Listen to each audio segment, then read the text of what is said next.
Boa noite, amada igreja. Boa noite. Uma alegria muito grande a gente poder estar meditando a palavra de Deus juntos. Queria que os irmãos estão abrindo em Naum.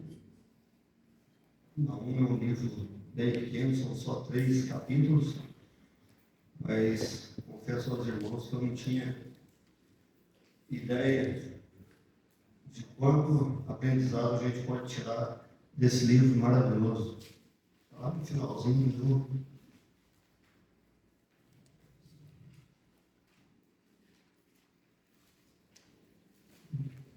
Antigo Testamento. A gente vai estar lendo o capítulo 1 inteiro. Vou tentar ser breve, que é um pouco longo, porque são 15 versículos, mas a gente vai estar decorrendo esses 15 versículos e aprendendo da palavra de Deus. E como Deus falou no meu coração, eu desejo que o Espírito Santo de Deus esteja falando com cada um também. Amém, irmãos?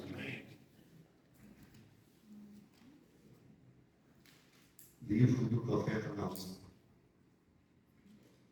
Creio que todos encontraram, amém, irmãos? Vamos lá. Vou orar bem rapidinho no começo.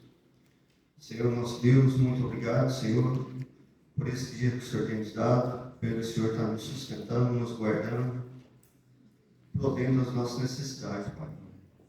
Sabemos que nós não somos nada nesse mundo, Senhor Deus, diante das nossas obras. Nós não somos nada, somos muito falhos, Senhor.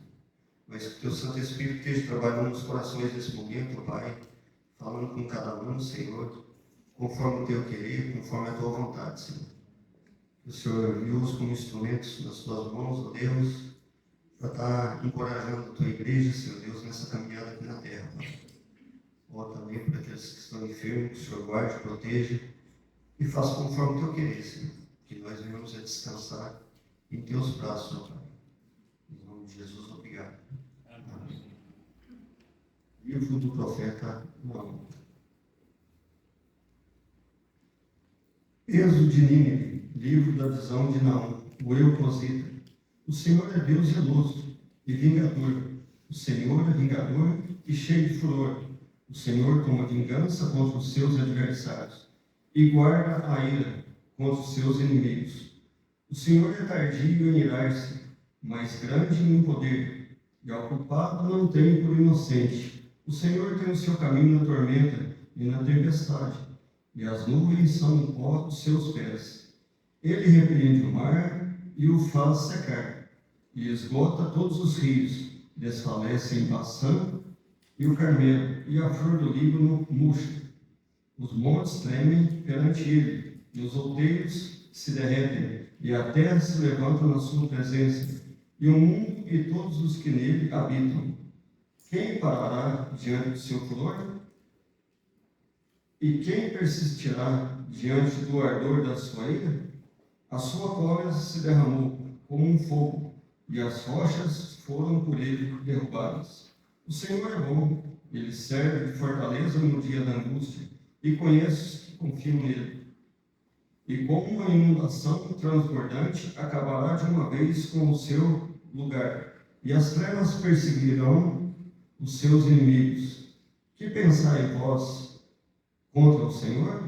Ele mesmo vos consumirá de tudo, e não se levantará por 2 vezes a angústia, porque ainda que ele se escarelasse como os espinhos, e se saturem de vinho com bêbados, serão inteiramente consumidos, como palha seca. De ti saiu um que maquinou o mal contra o Senhor, um conselheiro vil. Assim diz o Senhor: por mais seguros que estejam e por mais numerosos que sejam, ainda assim serão exterminados. E ele passará, e eu te afligi, mas não te afligirei mais. Mas agora quebrarei o seu jugo de sobre ti, e romperei os teus laços. Contra ti, porém, ó Senhor, deu ordem que não haja mais linhagem do teu nome. Da casa dos teus deuses exterminarei as imagens de escultura e de fundição. Ali farei o teu sepulcro, porque és vil. Eis sobre os montes os pés dos que traz as boas novas, do que anuncia a paz. Celebra as tuas festas, ó Judá, cumpre os teus votos, porque o ímpio não tornará mais a passar por ti. Ele é inteiramente exterminado. Amém, irmãos? Esse livro é muito maravilhoso, meus irmãos. E o tema que eu coloquei aqui é o Deus que não negocia com o mal. Meus amados, os relatos encontrados neste livro são de grande valor para todos nós. Confesso que não tinha conhecimento do imenso valor desse livro. Quando a gente ouve muita pregação, a gente muitas das vezes não dá importância tanto no livro, não consegue absorver tanta informação, reter tanta informação e praticar. Mas quando você pega para ler, meditar e tirar o proveito que você vai ter que trazer um alimento, você vai ter que se aprofundar mais e garimpar ali para tirar informações desse texto para você estar passando. E eu confesso que eu fiquei surpreso de quanta coisa que dá para você tirar, não só nesse livro, mas na Bíblia inteira. Ela é um manual para todos nós aqui na Terra. Eu encorajo os irmãos a estar aprofundando, estudando, que é uma bênção muito grande. Esse livro, meus irmãos, eles contém lições preciosas para todos nós. Esse livro também é classificado com merecimento como uma das melhores obras literárias do Antigo Testamento. O livro de Naum é considerado também como o livro dos profetas menores. Livro dos profetas menores, porque é um livro de poucos capítulos, são só 3 capítulos. Mas nem por isso, meus irmãos, ele deixa de ser um livro de grande valor. Esse livro consiste em uma série de 3 profecias distintas contra a Síria, especialmente contra Nínive, sua capital.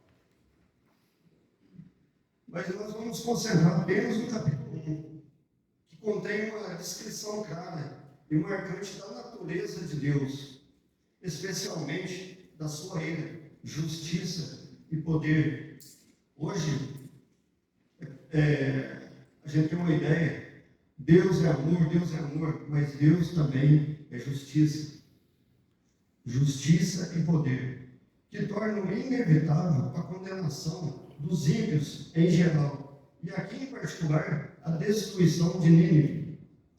Meus amados, nós podemos notar que tanto Jonas quanto Naum profetizaram acerca de Nínive, mas a história, o contexto, é praticamente o oposto um do outro. Dá até aquela impressão que eu acho que Jonas queria estar no lugar de Naum, porque Jonas não queria ver a destruição de Nínive. Naum profetizou aproximadamente 100 anos depois de Jonas. Jonas profetiza que Nínive vai ser destruída. Em 40 dias, Nínive se arrepende e Deus fogo a Nínive. Naum profetiza, Nínive vai ser destruída. Nínive nem tem mais chance. Deus anuncia juízo final. E é o que acontece. Depois que vimos os dados introdutórios, voltemos ao texto. Então, nós vamos decorrer desses 15 versículos. Como eu disse, vou tentar ser breve, porque são 15 versículos. Naum 1 diz: peso de Nínive, livro da visão de Naum, o Elcosita. Peso de Nínive, no hebraico, peso significa massa, carga, oráculo, pesado. Não é recado leve. Naum, o Elcosita, o nome significa consolo, conforto.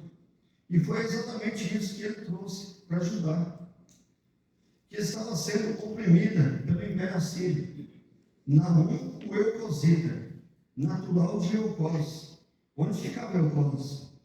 Nós não sabemos ao certo onde ficava Elcós. E aqui nós temos 3 opções. Primeiro, na Galileia. Segundo, em Judá. Terceiro, em Elgós, ou seja, no Iraque moderno. Depois que vimos alguns detalhes, vamos continuar descobrindo o que Naum quis nos dizer no verso 1. Naum diz sem falar, Deus vê. Nínive achava que ninguém mandava nela. Peso de Nínive. Nínive era a superpotência naquela época. Nínive era a capital da Síria. Os reis assírios se chamavam de reis dos reis e escreviam nos muros: quem poderá resistir ao meu poder? Eles eram terríveis.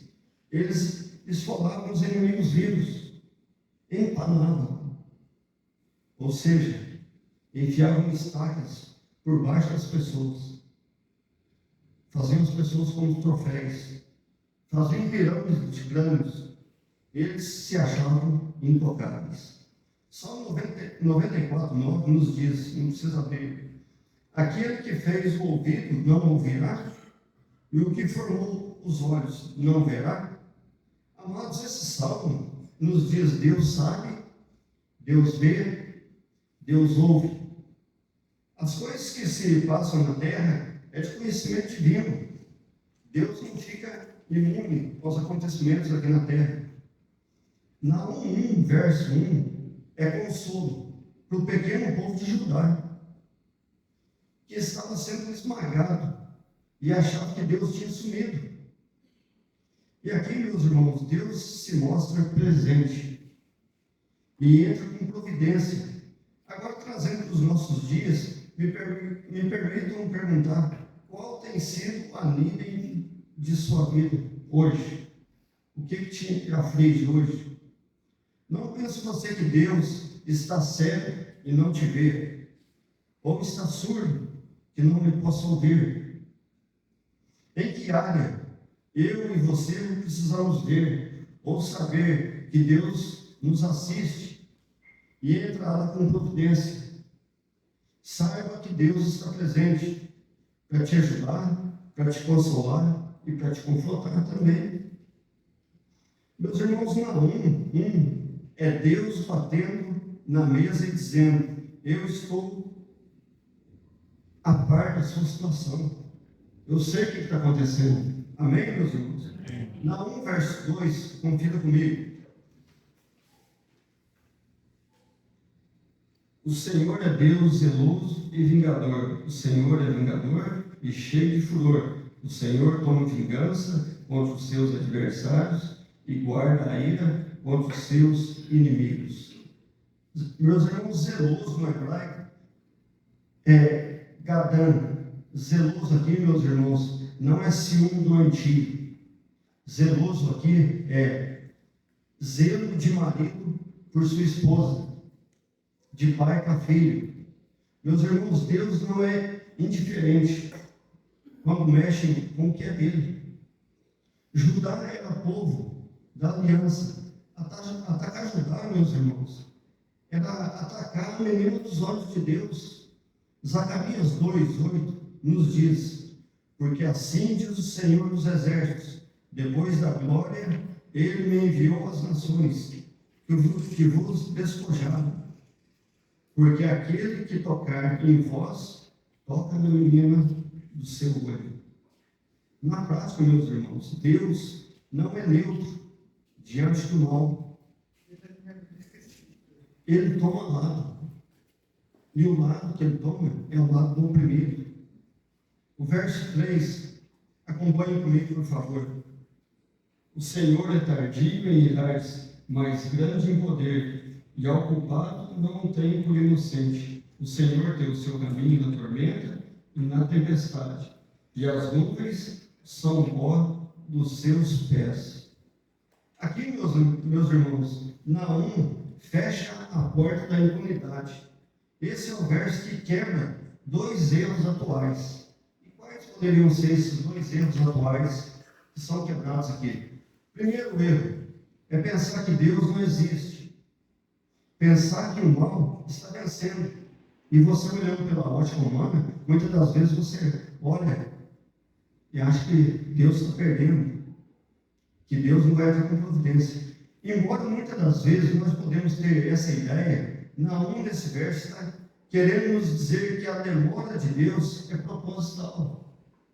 Meus irmãos, Deus não é apressado como ser humano. Ele não é apressado porque ele é soberano. O segundo erro é pensar que Deus vai passar a mão na cabeça. A segunda parte desse verso 3 anula esse pensamento. Está escrito que: e ao culpado não tem por inocente. Agora, meus irmãos, vamos para o verso 4 e 5.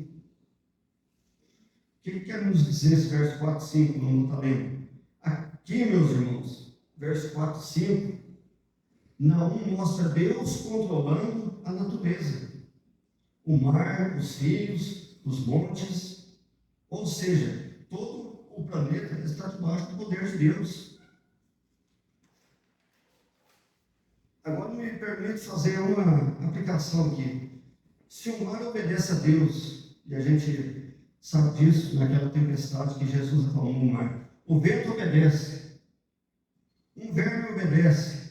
Quando Deus mandou um verme lá cortar aquela borboleta em Jonas, os demônios e a morte obedecem a Deus. Uma mula obedece e o sol obedece.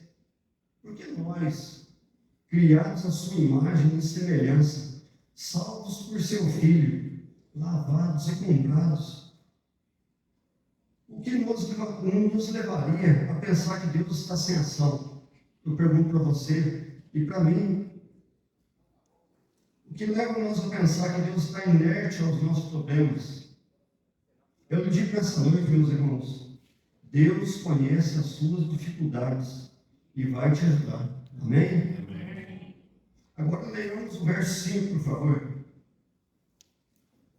Os montes, pode acompanhar comigo, os montes tremem perante ele, e os outeiros se derretem, e a terra se levanta na sua presença, e o mundo e todos os que nele habitam.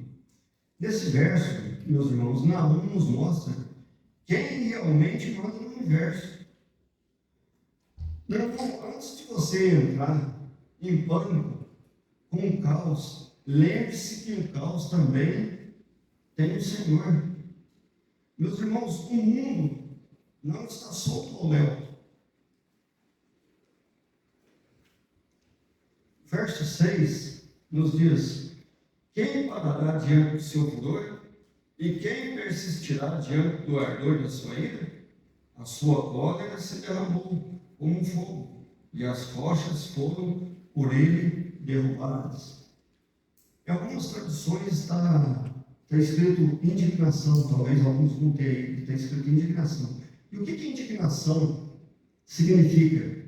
Indignação significa ira santa contra o mal.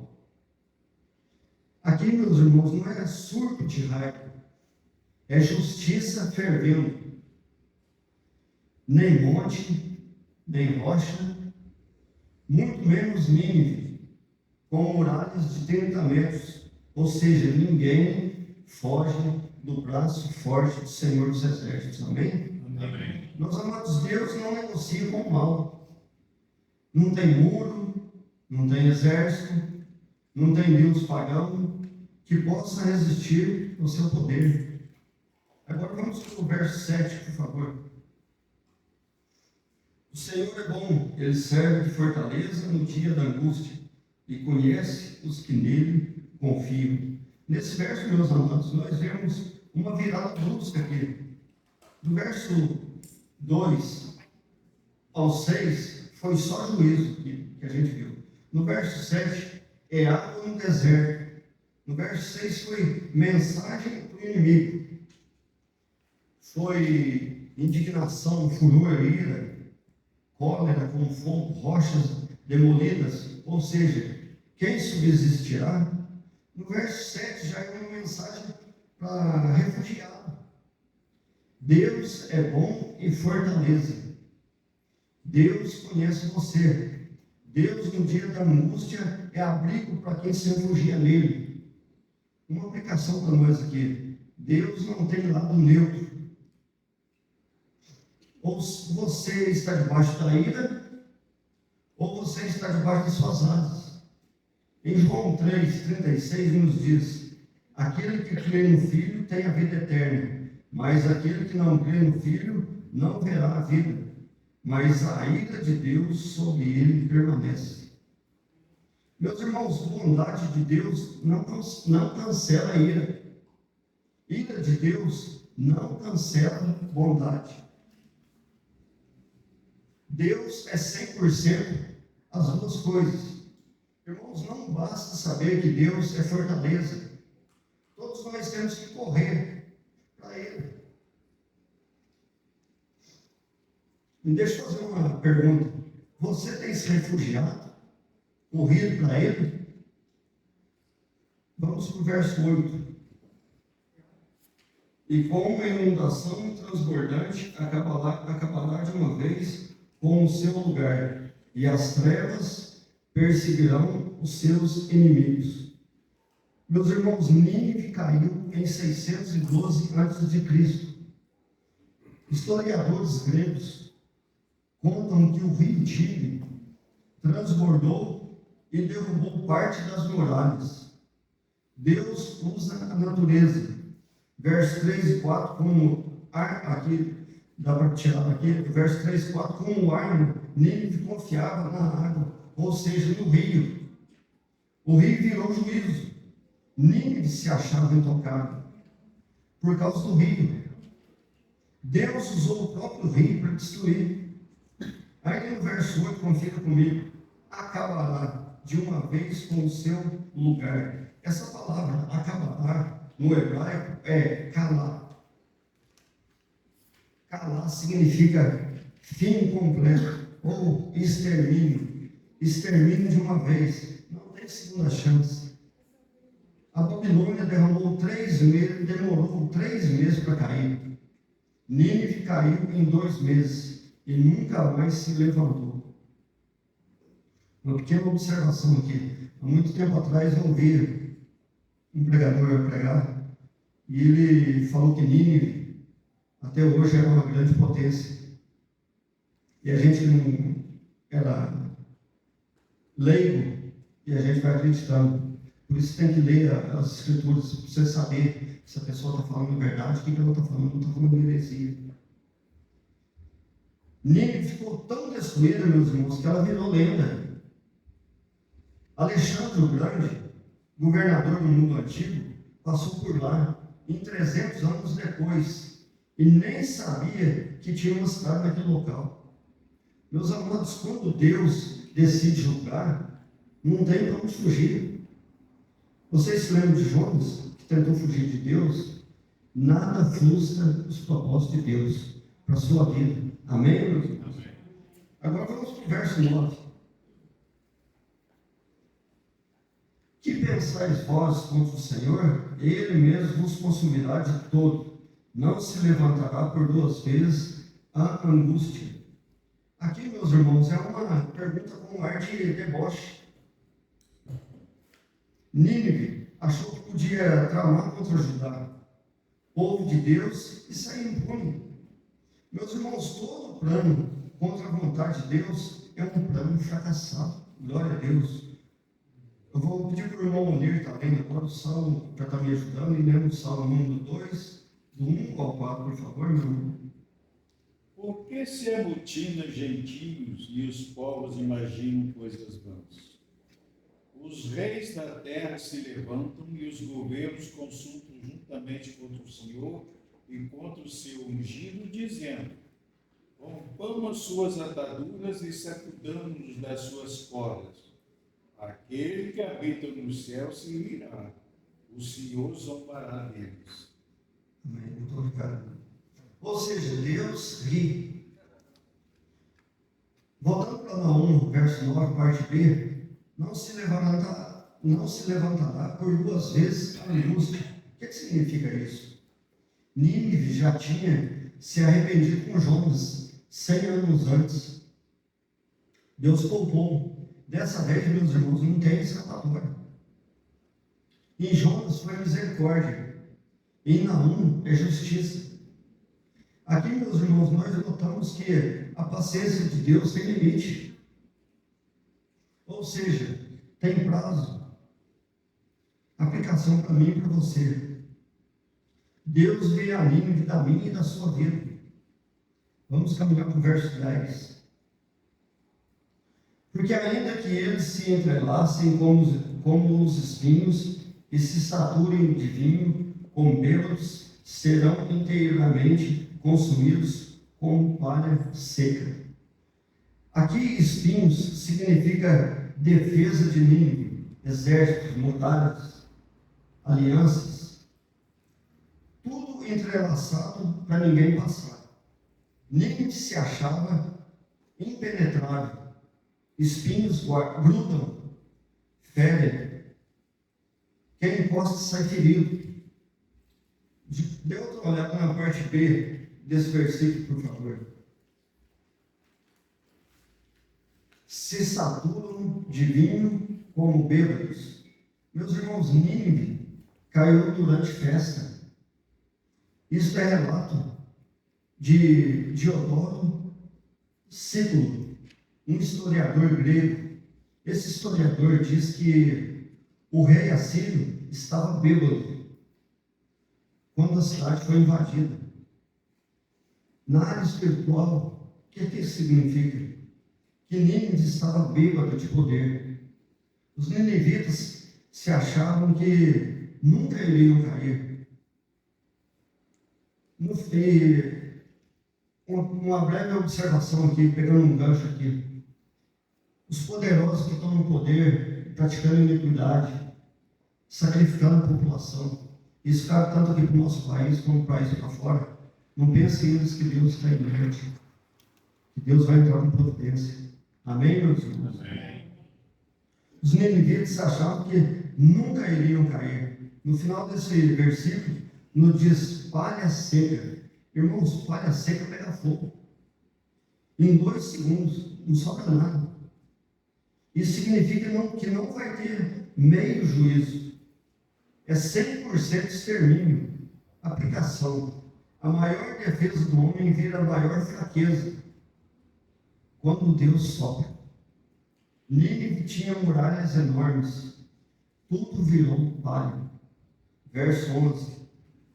De ti saiu um que maquinou o mal contra o Senhor, um conselheiro vil.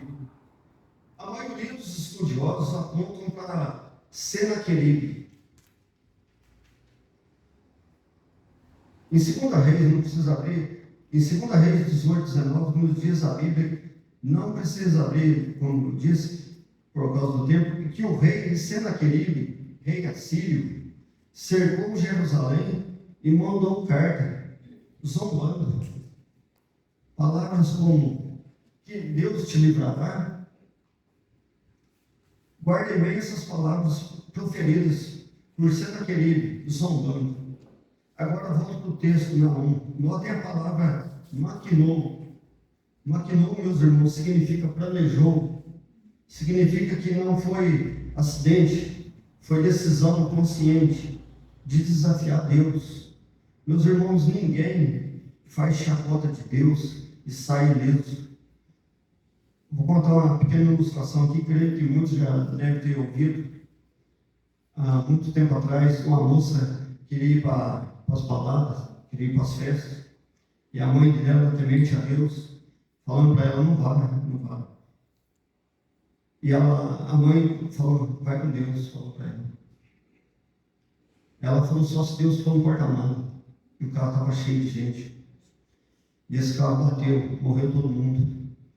E por incrível que pareça, no porta-malas tinha uma caixa de ovo e um quebrou um ovo. Ninguém faz chacota de Deus e sai ileso, irmãos. Ninguém faz chacota de Deus e sai ileso. Senaqueribe zombou de Deus. Senaqueribe dava conselhos para ajudar. Se rendam. Deus responde. Um anjo mata 185.000 assírios em uma noite. Senaqueribe volta para Nínive e é morto pelos próprios filhos no templo dos deuses dele.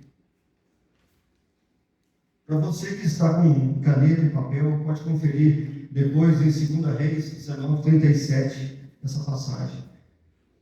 2 Reis 19, 37, que é essa história, conta aí. Aqui, meus irmãos, um recado de Naum referente ao verso 11. É como se Naum estivesse dizendo, ninivitas, vocês se lembram do seu rei Senaqueribe? Que maquinou contra o Senhor? Onde ele está? Ele está morto pelo próprio Deus dele, no seu próprio tempo. É isso, meus amados, que acontece com quem desafia Deus. Uma aplicação, falar mal da igreja, zombar de crente, planejar a injustiça, Deus anota tudo. E por mais que a gente é falho, a gente está 27 anos, 28 anos na feira ali. Tem dois que hoje não tem nenhum deles aqui, então eu posso falar. São ímpios, ora a Deus para que Deus venha salvar, mas eles não conhecem o Evangelho. Eles mesmos começam a contar de madrugada, às vezes, quando a gente está ali, não tem freguês, quanta coisa a gente já passou ali. Quanta coisa a gente passou ali. A minha esposa é testemunha ali. Quanto mal já se levantou ali para derrubar a gente. Não é porque a gente é bom, não, que a gente está ali. É pela misericórdia de Deus. Amém? Amém. Verso 12. Assim diz o Senhor, por mais seguros que estejam e por mais numerosos que sejam, ainda assim serão exterminados. E ele passará. Eu te afligi, mas não te afligirei mais. Aqui, meus irmãos, é Deus falando. Duas falas em um verso. Para dois públicos distintos. O primeiro público aqui é para Nínive. Serão exterminados e ele passará. Os ninivitas se achavam seguros. Tinham 3 muralhas. A externa tinha 100 torres e 7,5 metros de espessura. Eles eram numerosos e o exército assírio era o maior do mundo naquela época. Resposta de Deus, não importa.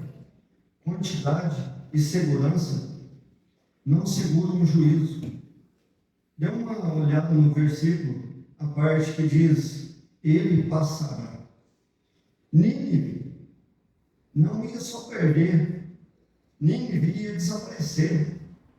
E desapareceu mesmo por 2.500 anos, até arqueólogos acharam vestígio em 1842. Nós falamos do primeiro público, agora vamos para o segundo público. A mensagem do segundo público foi para Judá. Esse segundo público foi Judá. Olha o texto, confira comigo, por favor, verso 12, no final. Eu te afligi, mas não te afligirei mais. O contexto aqui é o seguinte: a Síria tinha humilhado Judá por 100 anos. Está lá em 2 Reis 18, do 13 ao 14. Senaqueribe tomou 46 cidades. Judá pagou tributo pesado. Deus usou a Síria como vara. É o que nos relata em Isaías 10:5. Vou pedir para o irmão Samuel estar lendo, por favor, irmão Samuel. Ai da Síria, a vara da minha ira, porque a minha indignação é como bordão nas suas mãos. Obrigado, irmão. Porque a vara vai para o fogo. Deus usou Nínive, agora vai quebrar Nínive. Uma breve aplicação. Deus pode usar seu inimigo para te tratar, mas o inimigo não fica impune. Deus usa, depois julga. O mal que te aflige ou te afligiu está em prazo de validade, meus irmãos. Verso 13. Mas agora quebrarei o jugo de sobre ti e romperei os teus laços. Irmãos, jugo nos fala canga de madeira no pescoço de boi, tá? Na terra. Não seja para tanto para arar quanto para puxar a carroça, um arado que seja. Não sei quantos aqui tiveram desconforto de arar com bois, como eu tive. Uma experiência muito boa, frustrante, mas boa. Você aprende muito com isso. É muito desgastante, mas de muito aprendizado. Eu fiz isso uma vez com meu pai. Nunca vou esquecer isso aí. Mas jugo também significa escravidão. E a Síria colocava jugo literal nos povos. Alguns exemplos desse jugo seria tributos, trabalho forçado e deportação. Deus diz, agora quebrarei o jugo. Judá, meus irmãos, não tinha força. Judá era pequeno. Aqui me permite destacar algo histórico. Em 612 a.C., Nínive caiu. Judá fica livre da Síria para sempre. Julgo nesse texto é uma profecia que aponta para Cristo. Em Mateus 11, 29 e 30 está escrito na palavra de Deus: meu jugo é suave. Só Deus, meus irmãos, troca jugo de ferro por jugo de graça.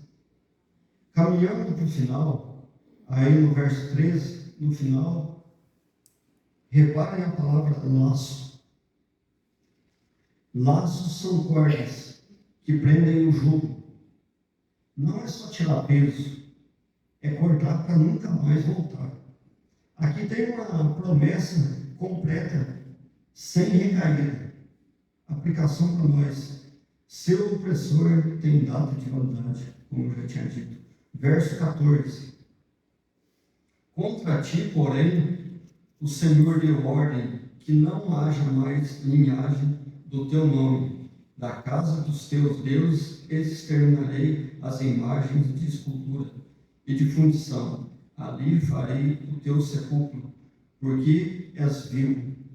Deus decreta morte tripla para Nínive. Primeiro, sem herdeiros. Segundo, sem deuses. Terceiro, sem honra. Finalmente, verso 15. Eis sobre os montes os pés dos que traz as boas novas, do que anuncia a paz. Celebra as tuas festas, ó Judá. Cumpre os teus votos, porque o ímpio não tornará mais a passar por ti. Ele é inteiramente exterminado. A boa notícia para Judá: o fim da opressão, o maligno não passará por ti. A Assíria nunca mais invade. Uma ordem para celebrar: Nínive morre, Judá vive.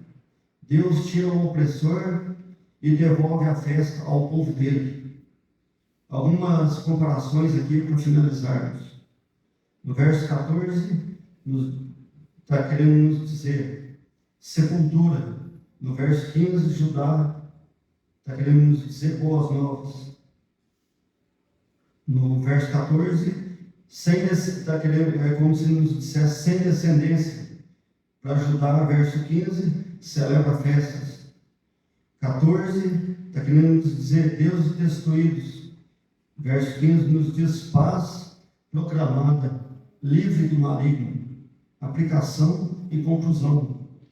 Deus enterra quem oprime o povo dele e traz paz para quem confia. Amém, irmãos? Vamos descansar em Deus, que Ele está no controle de tudo, Ele sabe todas as coisas. Vamos orar nesse momento. Senhor, nosso Deus, muito obrigado, Senhor, pela Tua palavra, pelo Teu amor derramado em nossas vidas, pela salvação em Cristo Jesus, ó Pai. O Senhor é o Deus que conhece todas as nossas aflições, ó Deus, sabe que somos pó necessitados, ó Deus, da Tua graça, da Tua misericórdia.